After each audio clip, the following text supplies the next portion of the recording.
അങ്ങനെ മുകളിലത്തെ പണിയൊക്കെ കഴിഞ്ഞിട്ട് അടിയിലേക്ക് ഇറങ്ങിയിട്ടാണ്. അടിയിലാണ് കൂടുതലും പൊടിയൊക്കെ ഉണ്ടാവുക. അപ്പോൾ വേഗം തന്നെ മാറാലൊക്കെ തട്ടി. ഇനിത്തെ ലക്ഷ്യം എന്ന് പറഞ്ഞാൽ പിള്ളേർ വരുമ്പോഴേക്കും പണി കഴിക്കണം. അപ്പോൾ ആ അടുക്കളയിലത്തെ ടോപ്പ് ഭാഗമൊക്കെ ഞാൻ പണികൾ കഴിഞ്ഞപ്പോൾ തന്നെ കൂട്ടാൻ വെപ്പും ഒക്കെ കഴിഞ്ഞപ്പോൾ തന്നെ അവിടെ വൃത്തിയാക്കിയിട്ടുണ്ടായിരുന്നു കേട്ടോ. അപ്പോൾ ഇനിയിപ്പോൾ ഹാളും റൂമും പിന്നെ അടുക്കളയിലത്തെ അടിയൊന്നും ചെയ്തിട്ടില്ല. അപ്പോൾ അതും ചെയ്യണം. അപ്പോൾ വേഗം തന്നെ സെറ്റൊക്കെ മാറ്റിയിട്ട് വേണം ഇവിടുത്തെ ജനലൊക്കെ തുടയ്ക്കാൻ. ഈ ജനലേമ കൂടുതലും പല്ലിയുടെ കഷ്ടങ്ങളാട്ടോ, പൊടിയേക്കാളും കൂടുതൽ. അപ്പോൾ അതൊക്കെ ഒന്ന് കളഞ്ഞ് വേഗം തന്നെ അവിടുത്തെ അടിച്ചൊക്കെ ഇട്ടു. പിന്നെ ഈ വാതിൽ ജനലും ഇങ്ങനെ അറ്റാച്ച് ചെയ്തിട്ട് വന്നേക്കുന്നത്. അപ്പോൾ അതും വെടുപ്പാക്കിയിട്ട് വാതിലുമൊക്കെ ഇങ്ങനെ മഴ കാരണം എന്നുണ്ടെങ്കിൽ ഇങ്ങനെ ഫംഗസ് പോലെ ഉണ്ടായിരുന്നു. അപ്പോൾ അതൊക്കെ തുടച്ച് ഫ്രണ്ടിൽ നിന്നും ഉള്ളിൽ നിന്നൊക്കെ തുടച്ച് വൃത്തിയാക്കിയിട്ടാണ്. എന്നിട്ടാണ് ഫാൻ കണ്ടത്. ഫാൻ വെള്ളേ കാരണം ഭയങ്കര ബുദ്ധിമുട്ടാണേ, വേഗം പൊടി പിടിക്കും. അപ്പോൾ അതൊക്കെ കഴിഞ്ഞ് വേഗം തന്നെ അടിച്ചൊക്കെ വാരി തുടച്ചിട്ട് ഇനി പിള്ളേർ വരുമ്പോഴേക്കും പണി കഴിക്കണം. അപ്പോൾ തുടച്ചൊക്കെ ഇട്ട് ഉണങ്ങി കഴിഞ്ഞാൽ എനിക്കൊരു തൃപ്തിയുള്ളൂട്ടാ ഇങ്ങനെ ചവിട്ടാനൊക്കെ. അപ്പോൾ അത് കാരണം വേഗം തന്നെ ഇപ്പുറത്തെ റൂമിൽ പോയിട്ട് അവിടുത്തെ ജനലാമത്തെയും കർട്ടനാമത്തെയൊക്കെ പൊടിയൊക്കെ തട്ടി പിന്നെ കബോർഡൊക്കെ തുടച്ച് വൃത്തിയാക്കിയിട്ട്. ഈ കബോർഡ് എന്ന് തുടയ്ക്കുകയാണെങ്കിൽ അത്ര നല്ലതാണ്.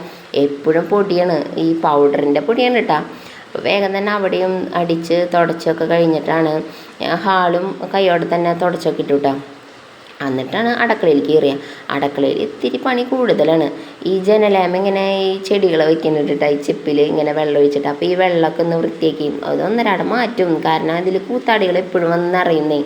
അപ്പോൾ അത് കാരണം അതൊക്കെ വെടുപ്പാക്കി വേഗം തന്നെ ജനല തുടച്ചിട്ട് അങ്ങോട്ട് തിരിച്ച് വെക്കണം, അല്ലെങ്കിൽ പണി കിട്ടും. കാരണം ചില്ലിൻ്റെ ഒക്കെ ഉണ്ട്. അപ്പോൾ ചില്ല് വീണ് പൊട്ടിയാലോ എന്ന് വെച്ചിട്ട് വേഗം തന്നെ അവിടുത്തെ ജനലൊക്കെ തുടച്ച് അത് തിരിച്ച് അവിടെ എടുത്തോടെ തന്നെ വെച്ചുവിട്ടാം. പിന്നെ അവിടെ വെള്ളമൊക്കെ ആയി കാരണം ഒന്നും കൂടിയും അവിടേക്ക് ഒന്ന് തുടച്ചിട്ടു. എന്നിട്ട് പിന്നെ അപ്പുറത്തെ അടുക്കള എന്ന് പറഞ്ഞാൽ ചെറിയ അടുക്കളയാണ് അടുപ്പ് കത്തിക്കുന്നത്. അപ്പോൾ അവിടെ ഒരു ജനലുള്ളൂ. അപ്പോൾ അവിടെയും വേഗം തന്നെ പോയി തുടച്ച് കഴിഞ്ഞിട്ടാണ് ഈ കബോർഡിലേക്ക് വന്നത്. കബോർഡ് ഈ വെള്ളയും ചോപ്പയായി കാരണം ഭയങ്കര ബുദ്ധിമുട്ടാണ്. എപ്പോഴും ഇങ്ങനെ കറിയുടെയും വെള്ളത്തിൻ്റെ ഒക്കെ ആയി കഴിഞ്ഞാൽ നല്ല ഇങ്ങനെ പാട് പോലെ നിൽക്കും. അപ്പോൾ അതൊക്കെ ഇങ്ങനെ പെട്ടെന്ന് തന്നെ തുടച്ചിടാറുണ്ട്, എന്നും തുടച്ചിടും. അപ്പോൾ അതൊക്കെ വേഗം തുടച്ച് കഴിഞ്ഞ് വേഗം തന്നെ അടിച്ച് വാരി തുടച്ചു.